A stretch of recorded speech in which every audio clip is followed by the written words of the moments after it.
Wale dakika ziri bbiri ezeganya essaawa ebbiri ez'amakya g'olunaku olwaleero Kefas Mayumba wendi okuba nga tugenda mu maaso njaga okwebaza omulabi wa Spark TV program Spark ku makya nkimanyi buli omu weeteeseteese dda okulaba nga olunaku olw'eŋŋanga engeri gye lunajjamu mbeera y'obudde nga bwefaana yakinyikago mu bitundu ebisinga obungi naye tekikugaana kubeera nga ogenda mu maaso ne bye bamaliridde kukola olunaku olwaleero oluddirira olufundikira omwezi ogwokusatu bwe tuba nga tuli mu mwaka guno gwa 2026 tuyingira ogwokusatu obanga ogutememu ebitundutundu bina ero kwota erabika nga ewunzikiddwa esooka naye wetuukira mu kwota n'esooka tuba tusuubira okuba nga waliwo kye bayita budget proposals eziba zatandise okwanjibwa maaso g'olukiiko lw'eggwanga olukulu ne mu bukiiko obw'enjawulo ku butabo tugenda okuba nga tutambuza eggwanga lyaffe mu mwaka gw'ebyensimbi oguba kugenda okuddako wetuukira wano kiba kitegeeza nti ebeesigaddeyo kwota emu okumalako mu mwaka gw'ebyensimbi kubanga guggwako mu gw'omukago gw'omwaka ogwo gubeera guliko n'olunaku olwaleero twagadde tuleme kubuusa maaso nsonga ya ngereka na nsengeka ya miwendo mu mbalirira mukago gw'ebyensimbi ogujja kubanga wetwogerera ebimu ku byafulumye byoleka nti gavumenti eteekateeka oba oyagala oba toyagala okwongeza omusolo ku musaala gw'omuntu kasita obeera nga osussa obukadde 10 okudda waggulu bagenda kuggyako omusaala gwa bitundu 4 ku buli 100 ekyo kijja baleese omusolo mupya ogw'enjawulo ku mafuta gwa nusu ebisingisa 200 baleeta omusolo ku bizimbisibwa ku beeyambisibwa mu kuzimba nga sementi emitayimbwa n'ebirala ebiringa ebyo baleeta omusolo ku bbiya of course gino gizze gibeerawo baleese omusolo ku land transfer gwa bitundu 3 ku buli 100 bino bye tubitunuulira bisigala binyiga oba bikosa butereevu omuntu wa bulijjo oba munnansi ensonga lwaki twagadde tutunuulire ebiringa ebyo era tunoonyaayo abakugu mako waago ag'ebyenfuna n'ebyembalirira mukimanyi bulungi nnyo nti ebikwata n'ebibalo n'emiwendo byetaagisa omuntu omukugu ddala asobola okubeera nga abitunuulira tuli bamukisa nti n'olunaku olwaleero twegattiddwako munnayuganda ate nga era mutuuze wansi eno Henry Muguzi abasinga muyinza okuba mubadde mumumanyidde eri bitongole by'obwannakyewa nga ki Alliance for Finance Monitoring naye kimanyi bulungi nti envumbo eyateereddwa ku bitongole by'obwannakyewa tekyabasobozesa kubaako bye bakola naye basigala bannayuganda ate ffe bwe tutunuulira abalinga Mwami Muguzi be tulaba nga be basaale oba abatuufu okuba nga bakubaganya ebirowoozo ku nsonga ezikwata ku budget muzikirize mbanjulire Mwami Henry Muguzi ababuuzeeko sobo tusanze okulaba ku Spark TV lamusa kolabi baffe Muganda Kefas webale okunkyaza ndi musanyufu byansusa okuba nti nkomyewo nate okubaako ne betu kwanaganya ne bannayuganda okulaba wagitutwala eggwanga lyaffe weewaawo munnayuganda abadde atera okulondoola ebyembalirira abadde nga akulaba ng'oli musaale mu kufulumya alipoota ku budgeting process n'engeri emiwendo gigisengekamu n'engeri gigiganyulwamu abantu naye kakati we tuli okusinziira nga bwe nnambuludde mu ntandikwa munyanjula nti waliwo emisolo emipya egireetebwa bw'otunuulira ensimbi ezigerekerwa mu bajeti y'eggwanga zigerekerwa mu bitongole oba makowa agasinga okuba ag'enkizo gamba ng'ebyobulamu byenjigiriza n'ebirala ebiringa ebyo era bwe bagezezzaako wa wenza otusongera so eggwanga lyattu Uganda eggwanga eriri mu mbeera nti esente zetwetaaga okukozesa tetuzirina mu bungi bwe twetaaga kuga sente eziriwo esente eziriwo tezimala buli mwaka ogujja oguddako tuba n'ebyetaago bingi so nga ate esente ezo weziva tewagaziwa ya kati kugeza buli mwaka wabeerawo abaana abazaliddwa abeeyongedde kugamba obungi bw'abantu bweyongera naye ate ebintu ebiva mu sente tebyeyongera olwaleero tuli mu ggwanga batugamba juzi mu kubala okusembyeyo nti tubadde obukadde 46 naye tebaatubuulira kwabo abatali bannayuganda kuliko bameka ne Kampala abawangalya mu Kampala munanjulira nti fe abava mu division y'e Makindye population y'Abaganda baffe abava mu bitundu by'e Eritrea ne Ethiopia ojja kulaba nga yali nga almost kati esindana n'eyaffe owangalira mu maki kubanga njakwetaaga nti gaba yonna bamutwala batwala Bunga kansanga ne bamusensera kati ne basensera nga bambuka mu Buziga kati batambula badde eno mu Muyenga Bukasa kwegamba amaduuka kugamba okwata gaba n'omuvuga n'omumalako n'okwata Bunga n'omumalako nga amaduuka gonna bagatwala be baliwo bakamayumba gonna bagajjuza kakati bwe tuba tubala abantu obukaddana mu mukaaga abo tetwababala kati pressure eri ku bikozesebwa abantu nayo nebanga yeeyongera ne tugenda kuwa sente gye ziva sente ziriwo tezimala katuli mu mbeera nga twakava mu kulonda omukulembeze yeesimbawo yasuubiza ebintu bingi enguudo ezaali zirina okukolwa esente ezaayiika mu kalulu kaabwe nazo zaali mpitirivu ate jjukira amawanga ngaffe bwe tugenda mu kulonda wabaawo ebintu ebirina okukolebwa ebiyimbirizibwa sente zikole ebirala ebyobufuzi katuli mu mbeera nti balina okutandika okuwa abantu okubawo be babasuubiza naye nga tuli mu mbeera nti yeno gavumenti gyaffe gye tulimu eri mu mbeera nti obusuubuzi bufukamidde obusinga obungi bannayuganda bangi abalina amaanyi gaabwe bali badde bakola tebalina mirimu teri misolo gyogenda bajjako ebintu ebigibwako emisolo tebyeyongera juzi bajjanga emisolo mingi ku bintu ebiyingira mu ggwanga bannaffe abakolera mu kikuubo eyo gye baali nga bakolera abantu baffe abasinga obungi bakendeza ku bungi bw'ebyamaguzi bye baleeta kitegeeza nti omusolo ogukendedde natunuulidde budget tuli mu buse oba zita trillion 84 84 tetuzituukangako 84 weewuunya gye zinaava nga tolabayo tulina gavumenti eyaffe etutwala ngayo yasalawo yeefubirira ekintu kimu kukuŋŋanya sente zijja muki terina kkubo ddala kuzijja mu batuubu bannansi terina kkubo ddala gavumenti endala mu mawanga amalala ziba n'amakuba amalala okugeza zikola business era obyala okumanya gavumenti zikola zitya business tunuulira amakampuni ga China agali wano noga nti China Communication and Construction Company si emirundi ena company ya government ekola business ejja nefuna contractor nezikola neyingiza sente kakitegeeza nti government ye China yo ng'ogyeko sente zekuŋŋanya mu musolo erina ne zijja mu business government yaffe tekola business enekuba eri kuzijja mu bantu zino ezikuŋŋanyizwa CCCC zitwalibwe bweru tezituuka sawa CCC kampuni ya China kingeza kugamba nti gavumenti ziba n'amakubo mwe zijja ssente yanga naye bw'onobeera ng'omuntu nogaa nti ntega amakubo mangi nogaa nina kanonde amakubo agakwetera ssente noba ng'olina ekkubo amakubo agasukka mulimu naye gavumenti yaffe erina ekkubo limu lyakunyonyonta ssente muki mu batuuze ate abatu obwavu bungi kati seola kyova olaba kyerina okukola kwekola ki kwongerako kwe kubanga esente zekuŋŋanya ezo kanjoge ezongera kanjogere kino waliwo ebintu ebimu nze byesitegeeranga omanyi ensi bwe ziba zikuŋŋanya emisolo ziba n'ennono kwezitambulira otera nnyo okwetegereza ensi ng'eya Amerika ensi eya Amerika waliyo ba Democrat waliyo ne ba Republican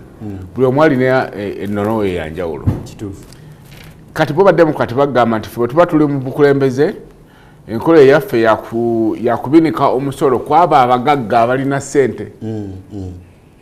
tubajjemu ssente tukolemu emirimu obutuuse obuweereza ku batalina ssente ate Republican ye nagamba nti nze bwe najja mu bukulembeze waabwe bwaba bwe mba ndi mu bukulembeze ngenda kussa wansi omusolo abagagga beyongera okuba abagagga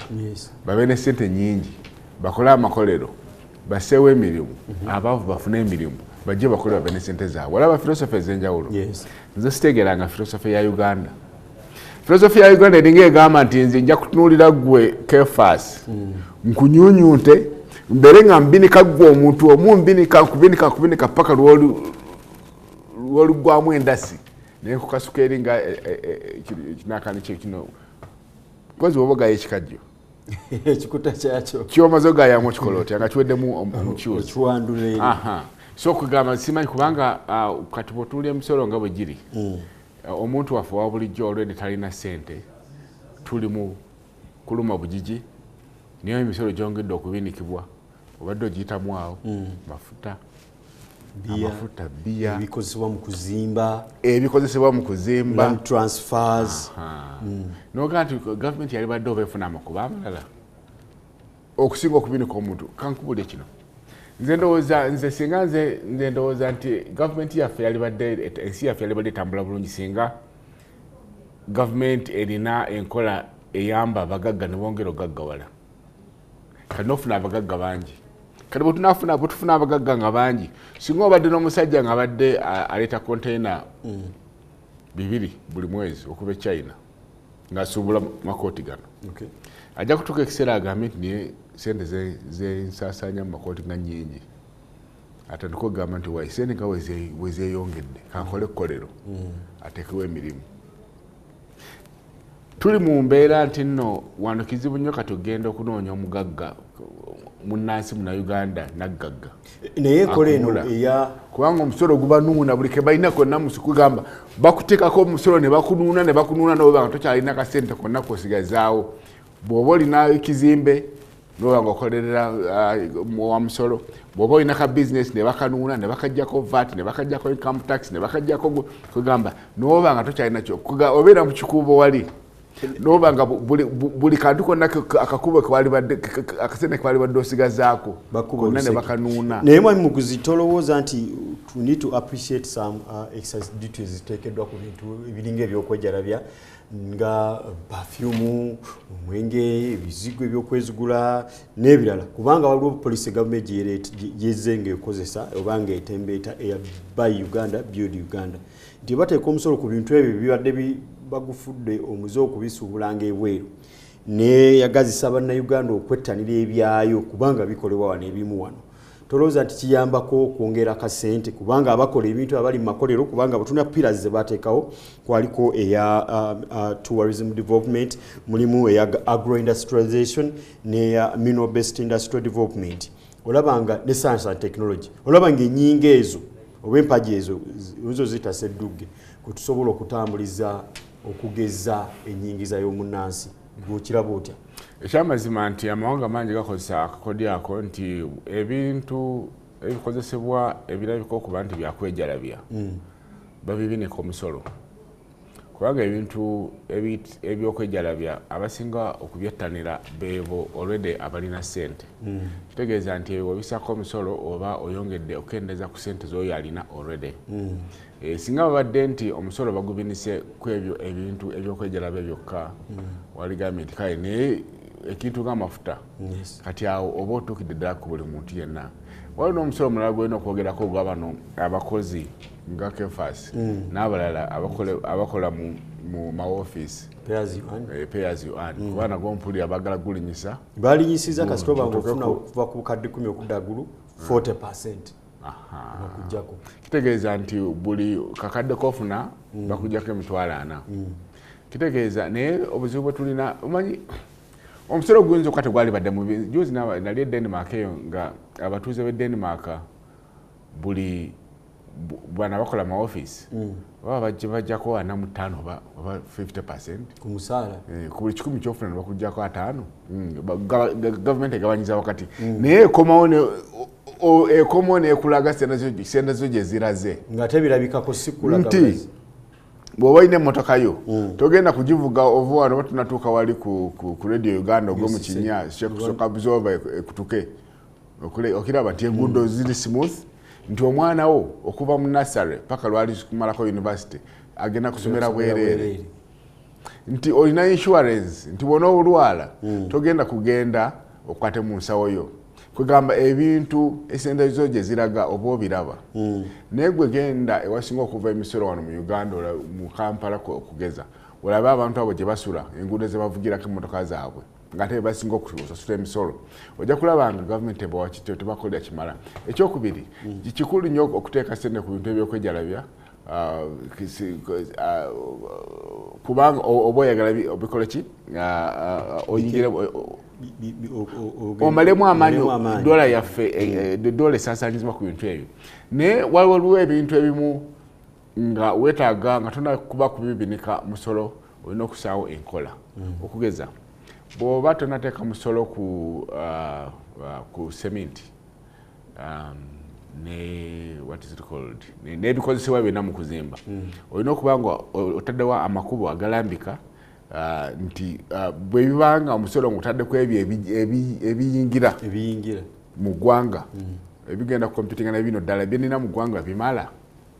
nti sigenda kuleetawo shortage ate emiwendo gyeyongere kubanga emiwendo giyinza okulinnya nga tegirinnya lwakuba nti nno otaddeko emisolo naye girinnya lwakuba nti ebintu ebitundibwa bitono ababyagala bangi so walina okuba ndowooza nga waliwo ennambika efaananako ng'eyo ate ndowooza n'ekirala nti gavumenti yaffe yali badde efuba nnyo okulaba nga bannansi basigaza kye bayita disposable income ebintu ebimu nga internet kansubye ne internet omusolo bagenda gwongeza era bagwogeddeko naye figures tebazitaddeko kale ebintu nga internet ebikozesebwa abaana abavubuka abato okuba nti no beeyimirizawo beeyiiya kale ate ebyo ebimu olina obikakanya ku misolo naye bw'oteeka emisolo ku bintu nga seminti n'emitayimbwa tolowooza nti kyongera okuwa bano omulimu kuba kampuni ga seminti mangi kati mu ggwanga kampuni ezikola emitayimbwa nakizeeyongera factories zigulawo ekyaneggulu kibawa nabo ekyokukola nti bakole ofuba okulaba nga bamatiza demand eriwo nze kyendowooza nti bwogamba nti oziza oba otadde emisolo ku biyingira kireetera bano okusuplayinga ebinaamala abantu demand y'abantu abali mu ggwanga kino engeri ekiyambamu bano okukola n'amaanyi nabo okwongeramu giya mu production yaabwe oli mutuufu naye demand eyinza okuba tefollowinga nti olwokuba bongeza emisolo ne demand ekule egejje so ndowooza ebintu ebizimbibwa gye bikomye okubeera nga bya buseere ababyettanira bayinza okukendeera gye bakoma okulinnyisa emiwendo bayinza okukendeera naye nga eggwanga lyattu kugamba kabigere kino nti ku luyo olulala ogenda n'ogamba nti oba omusolo kirungi gugende nga gwongezebwa kuga buli omu agende nga aguwulira kwegamba n'omuntu asembe kubanga omusolo guno buli bagubinika ku bintu ebikozesebwa gwe asembayo final user gwoguwulira kati gwe bwebateeka omusolo omunene ku bizimbisibwa gwe omupangisa asembayo gwejja okukifiiringa kubanga landlord ajja kukola ki ajja kulinyisa kujjayo sente ze bwebateeka omusolo ku mafuta gwasembayo akozesa ebintu ebyo ebitambuzibwa amafuta wasobola obifuna naye ndowooza kiyinza okuyambako nti bannayuganda bangi nnyo tebakitegeeranga nti eggwanga litambulira ku sente zaabwe wano Uganda yensi wosanga nga omuntu abye sente z'omusolo bamutiitiibya ne batamufaako n'atambula ng'ayinaayina ne bamulaba ng'akola ebintu byakola ebitali bya bulijjo nga bakimanyi nti ezo sente zaabwe ne baziyita sente za gavumenti ate omubbi w'enkoko ey'emitwalo 2 ate ye ne bamukuba kugamba ndowooza kyekiseera bannayuganda tuzuukuke tukimanye nti gavumenti talina sente zaayo omukulembeze agane kubeera kugambe nti mbawadde kino namwe mugambe nti sebo otuwadde otya sente gwozijewa omubuuza nga nti olina bizinesi yo gyokola mojje sente zotuwa mbadde nga nti okuŋŋaanyiza sente zaffe infact tukukkiriza n'okuŋŋaanya sente zaffe zokozesa okola ebintu ebyo kati baba babituwadde ne tubikuuma kyova olaba awo wajja n'okutandika okubeerawo kye bayita patriotism omwoyo gw'okwagala eggwanga tutandike n'okufa ku bintu byaffe byetukozesa ebiva mu sente zaffe ogane kubeera nga ojja kubaako n'ekikunyiza akakunyiza katono nnyo okwate ekipiira okiteeke mu luguudo otandike kuwoki ate oluguudo ate sente zaali zize ezakolaki ezakola oluguudo esente ezeewolebwa bwe zinaaba zisasulwa era gwe ogenda ozisasula ate kati ate gwe oyonoona ze ndowooza kiyinza okutuyamba okugyamu omutima ogw'okutandika okwagala eggwanga lyattu kubanga bannayuganda eggwanga lyattu tetulifaako waliwo olwesa ensonga ya mwoyo gwa ggwanga kintwala ku transparency mu budgeting process ogirabota, and if there is no transparency, who is responsible? Ani avunanyizibwa okukakasa nti waliwo transparency mu budgeting process. Ogirabota over the years mu kulondola kozookola oba oliawo ne boberedde mu bonnakyewa. Yeah, so amateeka ga Uganda gagamba nti embalirira eggwanga etandikira ku kyalo. Kati ku kyalo kubaako gye bayita Parish Development Committee, PDC. Yes. Nti mwe ku kyalo kyammwe mulina okutuusa bye mwetaaga eri ababakulira.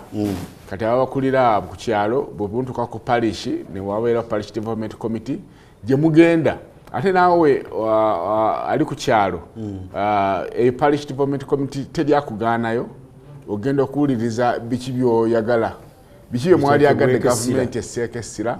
Kati bwe biva ku Parish Development Committee ne bigenda kugombolola, egombolola ne libigatta ne libisengeka. Nti okusinziira ku parish zaffe ziri mu gombolola kirabika nti amazzi ag'okunywa amayonjo kyekimu ku bintu abasinga obungi bye basimbyeko essira. Ffe kye twagala mu gombolola lyaffe. Ekiddira ekyetaagisa ge masomero oba ge malwaliro kugamba bw'obuweereza bwe butyo. Naye kati bwe biva ku gombolola ne bigenda ku district. Yes. Kati lo district ezibuweereza mu Ministry of Finance kati n'ebigattagatta n'eryoka ekolamu ekiwandiiko kye bayita budget framework paper ekijja mu parliament. Naye bannayuganda bangi bw'okamba nti kati bannaye okutuuka ku kyalo n'obabuuza nti emyaka 10 egiyise eyali yeetabye mu process y'okukola budget awanika omukono. Kubanga ngabo getandikira ku kyalo. Bakugamba nti ate tuzeetaba muntu kyaffe olaba tuli Kampala. Kwegamba kitegeeza n'okumanya kuno tekuliyo.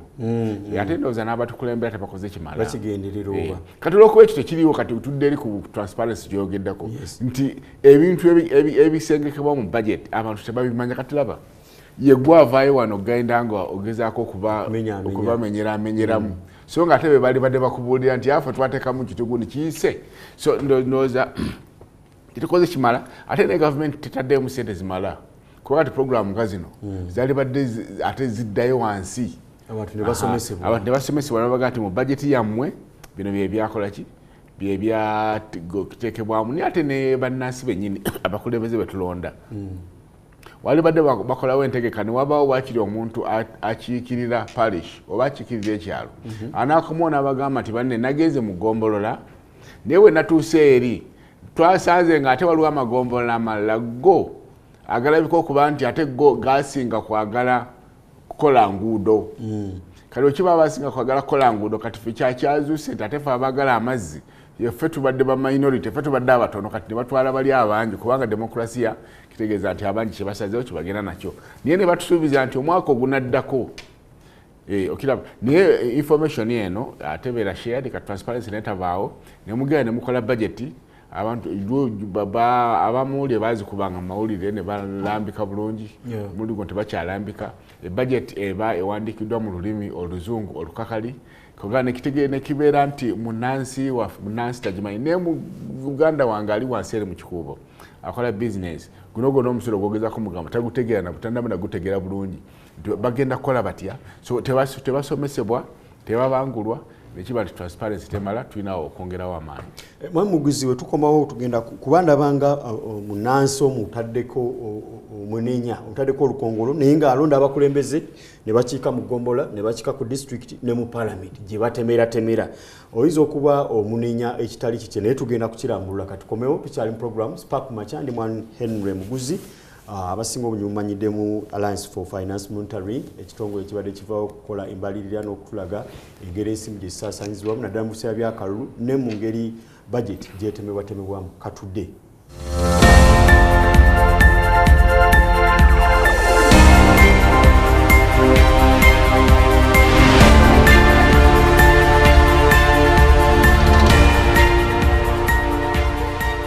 Well, uchali mulabi mulungi owa Spark TV nkwenyumirizaamu era bwe bali kubanga otutonda tujja kuba tetusomane ku ndowooza zammwe kubanga tu streaminga live mikutu gyaffe emigatta bantu gwa Facebook n'emikutu emirala ate nga n'essimu tusobola okukuwa ekyanya n'okuba essimu n'oteesa n'owabula n'obuuza ekibuuzo oba n'olungamya kasita tova ku mulamwa oba okulumba. Okujjukizaako Mwaka gw'ebeesimbi guno ogenda okubeera nga gukomekerezebwa mu mwezi ogw'omukaaga, embalirira yaagwo yali yabuse 7,200 ne obuwumbi 308,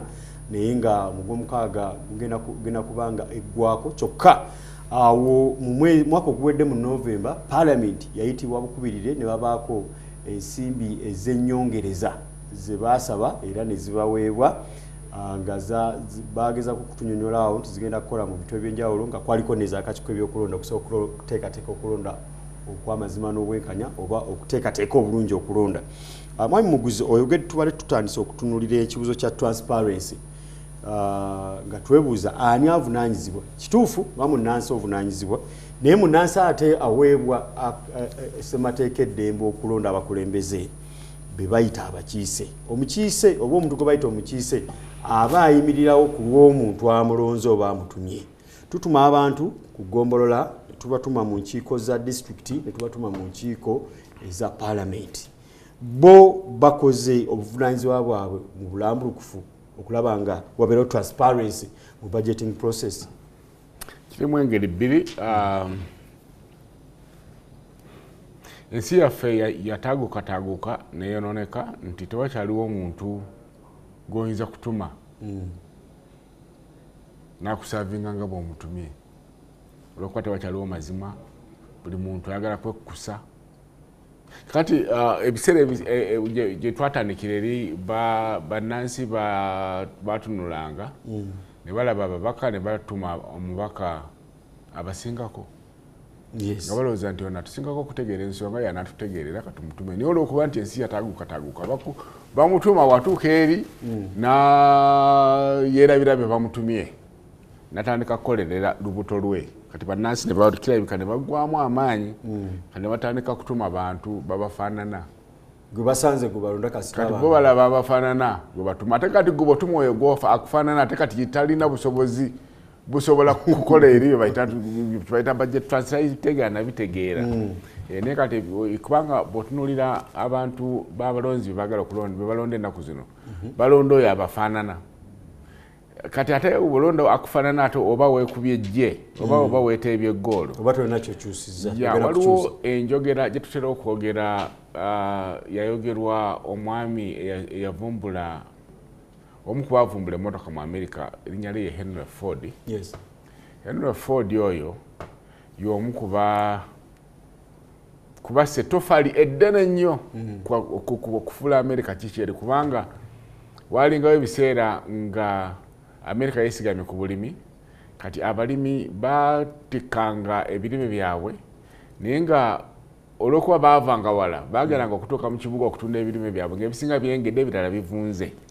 Kati ne babanga balimira almost bwerere, ate ng'ebiseera bye byali bya bulimi. Kakati Ford ye kwe kusalawo agende akole amamotoka. Ebiseera by'amamotoka gaali gabakungu, Ford ye yasooka okukola amamotoka n'agaguza abalimi. Kati ye yakola emmotoka nga giwa omulimi, n'amugamba nti genda emmotoka yiyo givuge oli nsasula, nkwadde emyaka 5. N'abeera n'emmotoka. Wayita emyaka 5 abalimi bonna mu America ne bafuna amamotoka ne batuusanga ebirime byabwe mu butale nga ebirime byabwe bikyali fresh. Ne bafuna ssente nnyingi nnyo, America n'ekyuka nnyo, abalimi ne bagaggawala nnyo, purchasing power America teddangamu kuba kyekimu nate. Naye ng'akuze ali mu myaka 7 bamubuuza nti naye Ford wategeera otya nti abalimi baali beetaaga amamotoka, wasooka beebuuzaako. Ford yamugamba nti kyali tekyetaagisa beebuuzaako, kubanga muba beebuuzaako nti kiki mwetaaga. Baali ŋŋambye tuleetere eŋŋamiya ezisinga kuzina amaanyi, kubanga nali mbaleetera ekintu kye batalabangako. Ebiseera bye tubeeramu bodde wano, lwaki njogedde ekintu ekyo, nti tubeera mu mbeera ffe ku kyalo gye tuli, ng'olina obulamu bw'olina okubeeramu naye tobumanyi kuba tobubeerangamu. Kyova olaba wano omwami omukungu omutaka eyagenda n'atusabira amasannyalaze, bwe yakomawo kuno bamuvuma ne bamujolonga ne bagamba oli musiru mwatiikirivu, kubanga yali agenze e Bungereza. Queen nawe yamugamba nti nsaba ekintu kimu kyemakolera Obuganda, n'asaba amasannyalaze. Kati wadda kuno sobola ogenda ali ku Amber House bwino oyo waali, niye abasinga tebabisoma. Bannaye bw'omuyita ku Amber House awo osoma ku bwino osome ku bintu ebyawandiikibwa. Yabagamba nti bwe nagenze wa Queen nasabye amasanyalaze kati kwe kumubuuza ati amasanyalaze kyeki nti bintu basimba emiti ne batekawo waya kwako waya kati ne gatambulira ku waya ne wagenda wabeerawo ekintu kifaanana nga avocado olina akantu konasula ne kikuwa ekitangala mu nzikiza kugamba yayogera nga ebintu ebyo nga tebamutegeera era bagamba nti ono baga nti mu basiru tetulabanga musiru kwenkana ono mu bintu byonna byasakiddwa n'ogenda kusaba amasanyalaze niyo olwaleero buli muntu agamba nti musajja akola ki yaleeta nnyo kwegamba omuntu waffe wa bulijjo buli lwokwata omuntu akufaanana n'omusindika mu gombolola ye kansala mu disitulikiti ye kansala mu palamenti mbu yakukiikirira era ojja kusigala ng'oli mu mbeera ye kubanga kyolaba kyalaba kyolowooza kyalowooza weetaaga akusingako naye olw'okuba nti weewaawo nti bali abantu abaali basingako ate abamu baafuuka baluvu ne beerabira okuweereza abannansi gye baabatuma ne baba nti embeera gye tulina ndowooza ebikyamu ebibiri tebiva mu kituufu ekituufu kiri nti tulina okuddayo ku mulamwa ne tutandika okuba nti tutuma abatusingako basobole okuba nga balaba ebyo bye tutalaba basobole okutujja mu bulamu bwe tulimu batutwale mu bulamu bwe tuyinza okubeeramu obulungi bwe tuli butuukamu ne tuba nga twenyumiriza kubanga abaganda bagamba nti akutwala ekiro omusiimaddi abantu bano abatuma abantu ababafaanana be bamu abatumanga abaali basobola okumulungula ensonga n'okutemaatema budget ne bamanya nti zino seze bateekamu balimba ne babalyamu abamu kyava kyekyaleeta ekyo kubanga abantu baba babatumanga nga bategeera ekyokukola waliyo omuzimu oba omwoyo oguli mu nkiiko zino ogukwata omuntu ne gumutembejja oba nga kitambu n'ava ku mulamwa n'akyuka nze ndowooza era kiddayo eriffe nti twalemwa bwe tutuma omuntu twalemwa okubeera nga tumulondoola okulaba oba ddala bye twamusaba byatukolera nti olondo gwolonze gwenda kati noga nti oba ngenze nenonda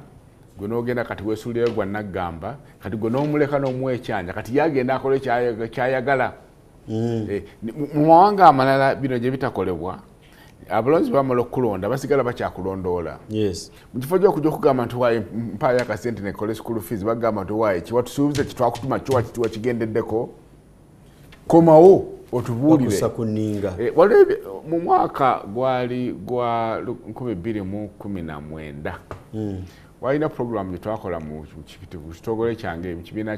kyembadde nkolamu ekyo program gyetwagikola nga twagala okuzaayo ababaka ba palamenti eri abalonzi baabwe naye gye twagikolera programu eno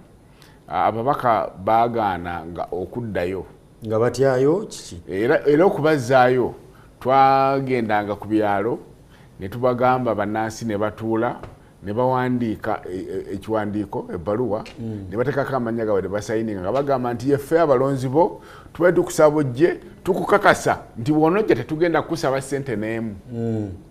kati obubaka bwe yalabanga nga bataddemu ekyo olwo ng'ajja naye nga wajja olabanga ebintu bitambula kubanga abantu bamugamba nti waayi watusuubiza kino buno bwe buzibu bwaffe kuba basinga obungi olw'okuba nti badduka buddusa ate buli batuuka eri abalonzi n'abakasukiza ssente alowooza nti ssente ze baagala zezokka zigenda okubasirisa zezigenda eddagala lya buli kizibu kyabwe tebamanya bizibu by'abalonzi bano kaakano naye bwe baddayo ogenda okulaba nga bawuliriza waliwo ebintu ebimu ebyangu okugeza wayinza okuba nga waliwo nayikondo eyasirika etakyakola nga kyetaagisa mubaka wa palamenti genda ku district jjukira omubaka wa palamenti aba ex official ku district council naye tebagendayo abasinga obungi tebamanyi na constituency zaabwe zebaagala kati olwo bino bye tulina okukola nga tukola ne zino zi budget kugamba bw'oba okola budget process nti kansala gwe mwalonda kugombolola alina okuba nga akoona ababuulira nti bannange bino bye twasazeewo ebigenda okubeera mu budget kansala wa district n'addayo n'abuulira naye abamutuma ne kiba nti waliwo enkola ekireetera okukakata ku gwe tulonze okukomawo okutubuulira biki byetu bigenda maaso kubanga jjukira abajjajjaffe babeeranga bagamba nti Ssekanyolya g'omuwanvu tubulire bikola ki ebyekibuga so obeera nga gwe Ssekanyolya waabwe olina okuddayo n'obabuulira so enkola eyo naye banga ebadde tekyaliwo kyobala tewali budget transparency naye nga kikulu nnyo munnansi w'eggwanga okubeera ng'akola ki annyonnyola budget ate gino emirimu era gy'emirimu n'ebibiina bya nakyewa gye bikola lwakuba nti nno gavumenti ebirabanga baaduuyi naye nga gino gy'emirimu kubanga ebibiina bya nakyewa gwe gavumenti olina obuvunaanyizibwa bungi nnyo waliwo ebintu by'otasobola kukola kati olaba budget kati gwe tolina biseera nga gavumenti kuddayo kunnyonnyola abantu budget nagibamenyeramenyera mubadde mubakwasiza ebibiina ate gwe byotutwala nga abalabe byebikola emirimu egyo ate toyinza kutambuza ggwanga nga bannansi basigadde wano gwogenda eno gwe n'ogamba nti mwategedde omwaka guno nangiridde tuyingidde middle income status nga bannansi bakwata mu nsawo zaabwe tebawulira mu middle income status kabakubuuza nti wagendayo naani mu middle income fenga tukyali eno ebintu ebyo kitegeeza nti tulina ebibiina bino byebirina okukunga bannansi ne baba nga batambulira wamu ne bagaggawola ate era jjukira ne programu nyingi eziyinza okukozesebwa ebintu bingi bannansi ebibali ku mitima ebibiina bino byebirina okubatuusa eri abakulembeze baabwe n'okubanyonnyola bajeti naye munnansi okumanya nti bajeti kikulu nnyo n'okumanya nti munnansi yena gyali alina okumanya nti zino sente ze bwe ziba zijjajaamizibwa zibbibwa nti gwe walonda oba omukulembeze gwalonda naye olaba nga azze mu constituency sente naba nga jajamya akasuka talinga eyalonze ennonde omubuuza nti owaaye sente zino zokasuka zomansa bumansa ng'amansa entungo zo ziwa zijjeewa bw'aba alina kkolero n'alibalaga bw'aba alina business n'azibalaga naye omuntu tolina kkolero lyomanyi nti ye nannyini lyo tolina business kyomanyi nti ye nannyini business gundi si naggagga gundi bw'abeera sudiri ng'azimanso ga nti waitu omusajja tumumanyi naggagga mukwano tumumanyi musajja naggagga naye mwamulonze bulonzi MP naye mwami muguzi sente azikasuka b'amansa mu mansa institutions endala ne agencies endala zo zikoze ogwazo omwaka oguwedde bw'oba ojjukira nga tujjukira bulungi naawe waliwo abakulembeze be baakwata ne babateeka ne mu nkomyo nga bavunaanibwa okusaba ebyojja mu miro era mu nteekateeka eno y'okukola bajeti ne babateeka mu nkomyo ne babeerayo n'oluvannyuma ne babayimbula ne butogera kati balya butaala n'obujulizi obumu bwawulikikako n'obulala ne bulabikako nga bwankukunala nga tondaba kunenya munnansi kussa mubaka kunninga abalala kuba ayinza obutaba na busobozi nga bwogere nti mwalina okubeera nga muboogereza ne mubateramu n'akakwakkulizo nti bonna gye tebajja kusaba ssente ne musooka mubaleeta mu constituencies ne mitule be bakiikirira naye era abannansi bayinza obutaba na busobozi bukomyewo mubaka bannyonnyola waliwo ebitongole ebiteekeddwawo oba agencies oba institutions eziteekeddwa okuba nga zissa kuninga abakulembeze zogwe olaba zikoze ogwazo bulubanji bwe bakutte mu misango egy'obukenuzi egy'obulabbayi egy'okubika ebyojja mu miro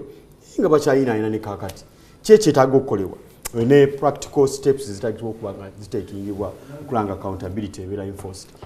kefasi awo osimbye amannyo wewali ebbwa kubanga ebitongole ebyo byebitongole munnayuganda omuwi w'omusolo byayimirizaawo nga avaawo n'agenda bamuguze n'agula ekitole kya sabbuuni ekibadde ku nnusu 1,200 n'akigula 1,500 n'agamba waaye kankigule essente ezeyongeddwako nezijja nga zigenda zigattibwa nezijja nezisasula omusaala gw'oyo ali mu kitongole kikwasisa amateeka ekirina okukakasa nti sente z'omuwi w'omusolo zikozesebwa nga bwe zirina okukozesebwa era abo abagezaako zizanyiramu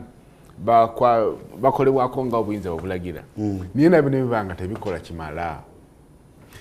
kimala so munnayuganda n'abeera mu mbeera nti asoberwa eka ne mu kibira olw'ensonga nti ebitongole ebyali badde bikwasisa amateeka tebisobola gakwasisa naye ate ne bano bennyininyini abakola ki ne munnansi ennyininyini ensonga ez'embalirira bwe baba batandika ozoogerako n'oziteesaako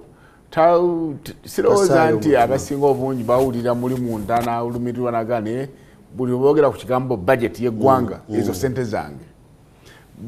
nga tetunatuuka ku ddaala nti munnansi awulira nti bweboogera ku budget ezo sente ze n'azirumirirwa n'asobola okubuuza oli azijajamya nti wayi sente zange zojajamya sente ezo zijjeewa n'atakomaawo n'agenda n'akwata akalulu n'amulonda nga yeesigama ku sente zamuwadde okiraba nti ne munnansi abalina obuzibu so ndowooza tetujja kusala musango naye fenna mu kino tukwatirwako tulina ensobi ze twakola oba ze tuzze tukola ze tulina okuba nti katugenda tutandika okuttaanya nti otandika ebitongole birina okukola omulimu gwabyo omuntu oyo yazanyire mu ssente z'omusolo ne mulaba omuntu nga akola mu gavumenti gwe teweewuunya omuntu abeera mu gavumenti nga omusaala gwe gwa miliyoni 3 naye alina ekizimbe kiriko emyaliro 10 kya buwumbi na buwumbi ate nga bannansi bakimanyi nti ekyo kya kefas ekyo kati ne muteebuuza nti kefas zo sente ozijjawa tumanyi sente zo zofuna wano ofuna obukadde 3 kati ate obuwumbi can you come out n'otunyonnyola sente wazijjawa oba si kyo ne mutegeezaako abo bekikwatako abo obuyinza kubanga munnansi gwe kyolina okukola oluusi ne information oyo emala bwino nti wayi tulaba gundi alina byakola ebitakkirizika enaku zino babikweka bizibu sobolaba mwami omuguzi naku zino oli abeera ne properties naye nga tosobola nakuzimanya zirina mannya g'abantu ne ku site toli mulabawo nga gyokulambula naye nga bibye waliwo abalambula ekiro bannansi ne bajja ne bagamba nti oyo tumulaba ajja ekiro n'alambula kati webuuza nti bakyajja kiro bakitajja misana era IGG eyakasemba okwawo yali aleese enkola nga esobola obbalondoola naye bannayuganda tebagenda nnyo omanyi esente ezo ebweru w'eggwanga waliyo systems nti ekizibu esente ziba zina okulondoolwa so kyobalaba abasinga obungi esente baziteeka wano era n'omukulembeze w'eggwanga nzikira yali awabula IGG nti waayereka kuzuukusa ababbi baffe kubanga ababbi baffe abasinga obungi sente baziteeka wano tebazikukusa genda bwe kubanga ebweru si nnyangu kubanga kati bw'okwata emitwalo miliyoni ya $, noba tufase oba tojja kugenda ogule cash takkirizibwa olina okuyita mu bank kati wona wozisiza mu bank oba olina okunnyonnyola wazizetegereza nnyo kati ate ne bagenda nga bazirondoola ate zitambulira mu mannyago so ebweru w'eggwanga ne kiba nga tekiba kyangu nnyo naye wano wokyangwa kubanga okwata sente zo n'ogenda wali n'ogula plotiyo ekyanja n'osayininga endagaano n'ogenda ofuna fundi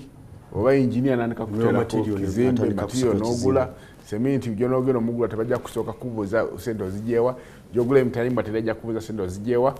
ng'oteekawo kizimbe kyo so abasinga baziteeka wano naye nga ekisinga obungi obukulu yensonga gyogerako nti embalirira eno bannange esente ezo ezijajamizibwa ze sente ze ziteekebwa mu bajeti noba nga tojja kufuna luguudo lwo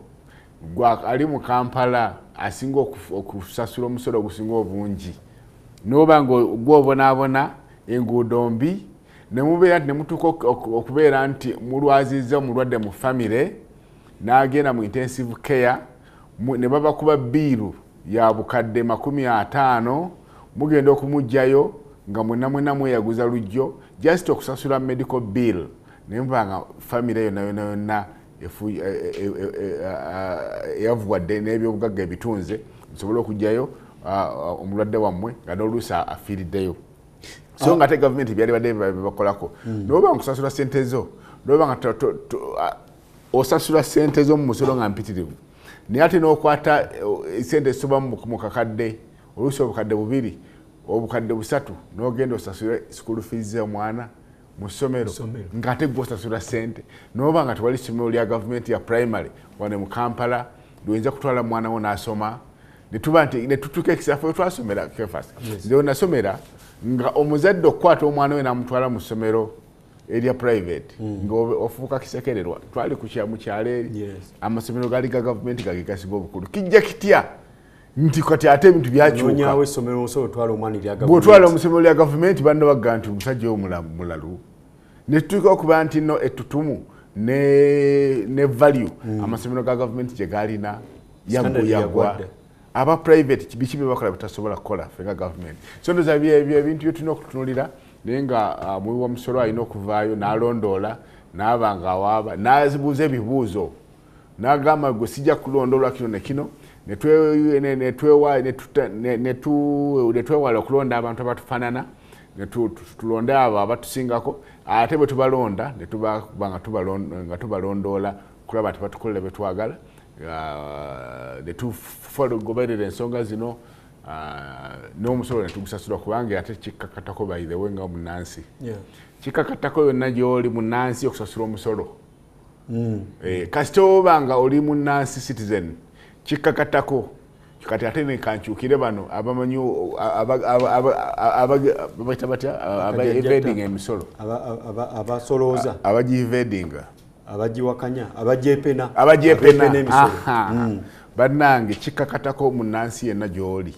okusasula omusolo kubanga eggwanga terisobola kuddukanyizibwa awatali misolo egyo kati ate nammwe abagikuŋŋanya ne kibakakatako